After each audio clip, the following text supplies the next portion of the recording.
Exodus chapter 38.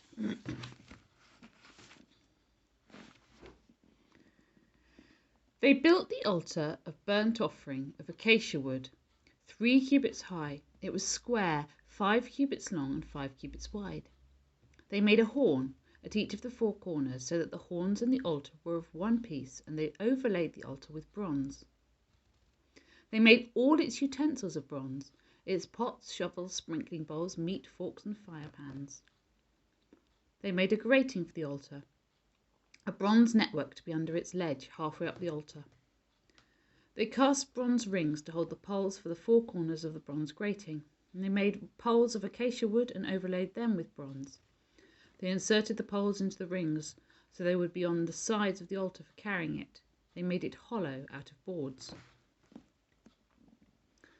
They made the bronze basin and its bronze stand from the mirrors of the women who served at the entrance to the tent of meeting. Next, they made the courtyard.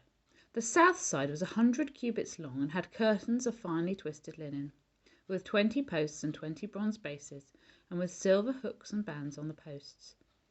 The north side was also 100 cubits long and had 20 posts and 20 bronze bases, with silver hooks and bands on the posts. The west end was 50 cubits wide and had curtains, with 10 posts and 10 bases, with silver hooks and bands on the posts. The east end, towards the sunrise, was also 50 cubits wide. Curtains 15 cubits long were on one side of the entrance, with 3 posts and 3 bases, and curtains 15 cubits long were on the other side of the entrance to the courtyard, with 3 posts and 3 bases. All the curtains around the courtyard were of finely twisted linen. The bases for the posts were bronze. The hooks and bands on the posts were silver, and their tops were overlaid with silver, so all the posts of the courtyard had silver bands. The curtain for the entrance to the courtyard was made of purple, blue, and scarlet yarn and finely twisted linen, the work of an embroiderer. It was 20 cubits long, and, like the curtains of the courtyard, 5 cubits high, with 4 posts and 4 bronze bases. Their hooks and bands were silver, and their tops were overlaid with silver. All the tent pegs of the tabernacle and of the surrounding courtyard were bronze. These are the amounts of the materials used for the tabernacle. The tabernacle of the covenant law, which were recorded at Moses' command by the Levites under the direction of Ithamar, son of Aaron the priest. Bezalel, son of Uri, the son of Hur, of the tribe of Judah, made everything the Lord commanded Moses. With him was Aholiab, son of Ahisamach, of the tribe of Dan, an engraver and designer, and an embroiderer in blue, purple, and scarlet yarn and fine linen. The total amount of the gold from the wave offering used for all the work on the sanctuary was 29 talents and 730 shekels, according to the sanctuary shekel. The silver obtained from those of the community who were counted in the census was 100 talents and 1,775 shekels, according to the sanctuary shekel. 1 bekah per person, that is half a shekel, according to the sanctuary shekel, from everyone who had crossed over to those counted 20 years old or more, a total of 603,550 men. The 100 talents of silver were used to cast the bases for the sanctuary and for the curtain, 100 bases from the 100 talents, 1 talent for each base. They used the 1,775 shekels to make the hooks for the post, to overlay the tops of the posts, and to make their bands. The bronze from the wave offering was 70 talents and 2,400 shekels. They used it to make the bases for the entrance to the tent of meeting, the bronze altar with its bronze grating and all its utensils, the bases for the surrounding courtyard, and those for its entrance, and all the tent pegs for the tabernacle, and those for the surrounding courtyard. Chapter 39. From the blue, purple, and scarlet yarn they made woven garments for ministering in the sanctuary. They also made sacred garments for Aaron, as the Lord commanded Moses. They made the ephod of gold, and of blue, purple, and scarlet yarn, and of finely twisted linen. They hammered out thin sheets of gold and cut strands to be worked into the blue, purple, and scarlet yarn and fine linen, the work of skilled hands. They made shoulder pieces for the ephod, which were attached to two of its corners so that it could be fastened. Its skillfully woven waistband was like it, of one piece, and the ephod, and of one piece with the ephod, and made with gold and blue, purple, and scarlet yarn, with finely twisted linen, as the Lord commanded Moses. They mounted the onyx stones in gold filigree settings, and engraved them like a seal with the names of the sons of Israel. Then they fastened them on the shoulder pieces of the ephod as memorial stones for the sons of Israel, as the Lord commanded Moses. They fashioned the breastpiece, the work of a skilled craftsman. They made it like the ephod, of gold and of blue, purple, and scarlet yarn, and of finely twisted linen. It was square, a span long and a span wide, and folded double. Then they mounted 4 rows of precious stones on it. The first row was carnelian, chrysolite, and beryl. The second row was turquoise, lapis lazuli, and emerald. The third row was jacinth, agate, and amethyst. And the fourth row was topaz, onyx, and jasper. They were mounted in gold filigree settings. There were 12 stones, one for each of the names of the sons of Israel, each engraved like a seal with the name of one of the 12 tribes. For the breastpiece they made braided chains of pure gold, like a rope. They made 2 gold filigree settings and 2 gold rings, and fastened the rings to 2 of the corners of the breastpiece. They fastened the 2 gold chains to the rings at the corners of the breastpiece, and the other ends of the chains to the 2 corners, attaching them to the shoulder pieces of the ephod at the front. They made 2 gold rings and attached them to the other 2 corners of the breastpiece on the inside edge next to the ephod. Then they made 2 more gold rings and attached them to the bottom of the shoulder pieces on the front of the ephod, close to the seam, just above the waistband of the ephod. They tied the rings of the breastpiece to the rings of the ephod with blue cord, connecting it to the waistband, so that the breastpiece could not swing out from the ephod, as the Lord commanded Moses. They made the robe of the ephod entirely of blue cloth, the work of a weaver, with an opening in the centre of the robe like the opening of a collar, and a band around this opening, so that it would not tear. They made pomegranates of blue, purple, and scarlet yarn, and finely twisted linen around the hem of the robe, and they made bells of pure gold, and attached them around the hem between the pomegranates. The bells and pomegranates alternated around the hem of the robe, to be worn for ministering, as the Lord commanded Moses. For Aaron and his sons they made tunics of fine linen, the work of a weaver, and the turban of fine linen, the linen caps, and the garments of finely twisted linen. The sash was made of finely twisted linen and blue, purple, and scarlet yarn, the work of an embroiderer, as the Lord commanded Moses. They made the plate, the sacred emblem, out of pure gold, and engraved on it, like an inscription on a seal, "Holy to the Lord." Then they fastened a blue cord to it, attached it to the turban, as the Lord had commanded Moses.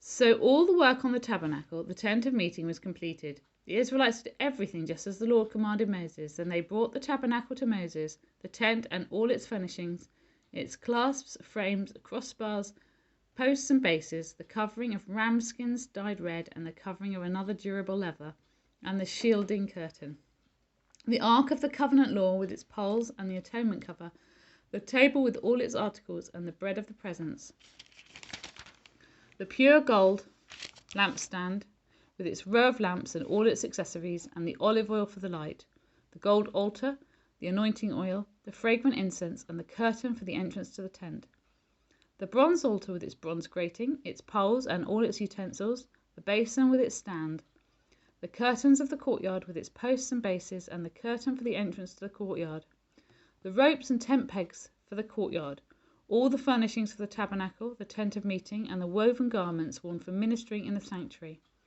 both the sacred garments for Aaron the priest and the garments for his sons when serving as priests. The Israelites had done all the work just as the Lord had commanded Moses. Moses inspected the work and saw that they had done it just as the Lord had commanded. So Moses blessed them. Chapter 40.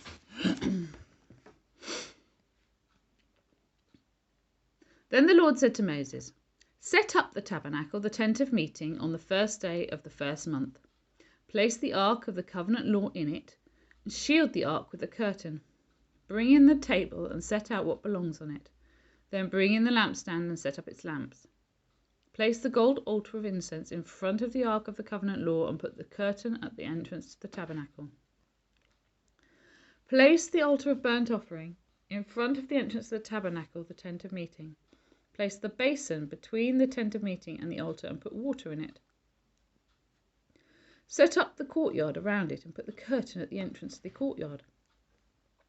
Take the anointing oil and anoint the tabernacle and everything in it. Consecrate it and all its furnishings, and it will be holy. Then anoint the altar of burnt offering and all its utensils. Consecrate the altar, and it will be holy. Anoint the basin and its stand, and consecrate them.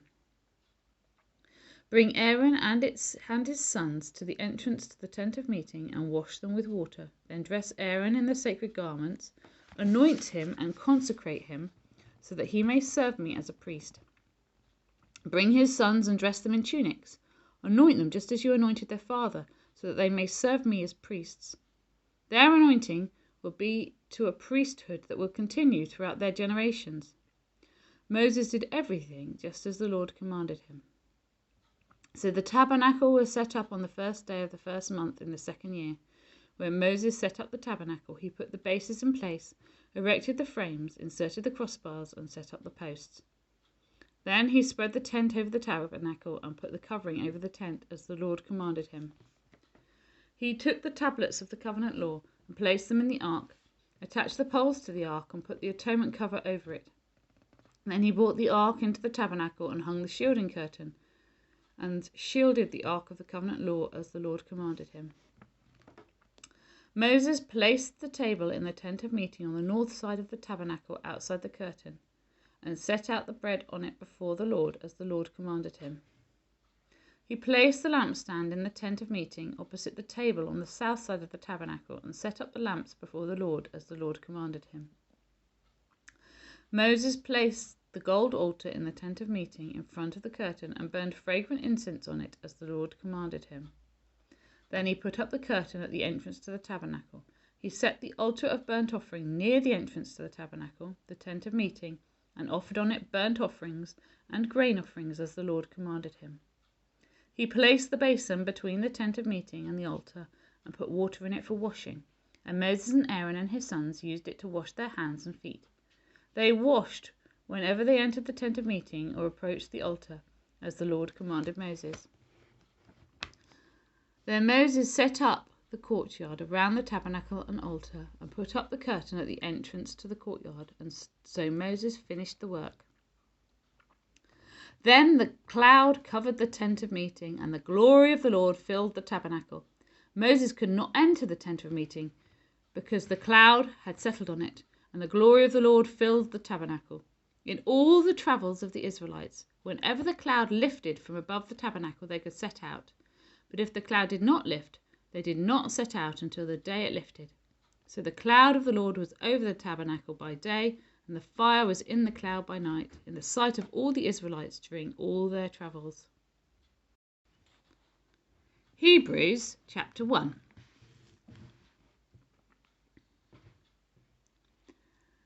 In the past, God spoke to our ancestors through the prophets at many times and in various ways. But in these last days, he has spoken to us by his Son, whom he appointed heir of all things, and through whom he made the universe. The Son is the radiance of God's glory and the exact representation of his being, sustaining all things by his powerful word.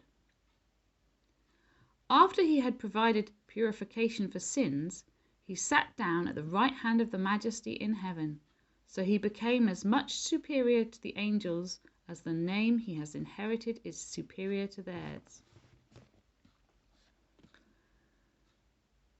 For to which of the angels did God ever say, "You are my son, today I have become your father"? Or again, "I will be his father, and he will be my son"? And again, when God brings his firstborn into the world, he says, "Let all God's angels worship him." In speaking of the angels, he says, "He makes his angels spirits and his servants flames of fire." But about the Son, he says, "Your throne, O God, will last forever and ever. A scepter of justice will be the scepter of your kingdom. You have loved righteousness and hated wickedness. Therefore God, your God, has set you above your companions by anointing you with the oil of joy." He also says, "In the beginning, Lord, you laid the foundations of the earth, and the heavens are the work of your hands. They will perish, but you remain. They will all wear out like a garment. You will roll them up like a robe. Like a garment they will be changed, but you remain the same, and your years will never end." To which of the angels did God ever say, "Sit at my right hand until I make your enemies a footstool for your feet"? Are not all angels ministering spirits sent to serve those who will inherit salvation?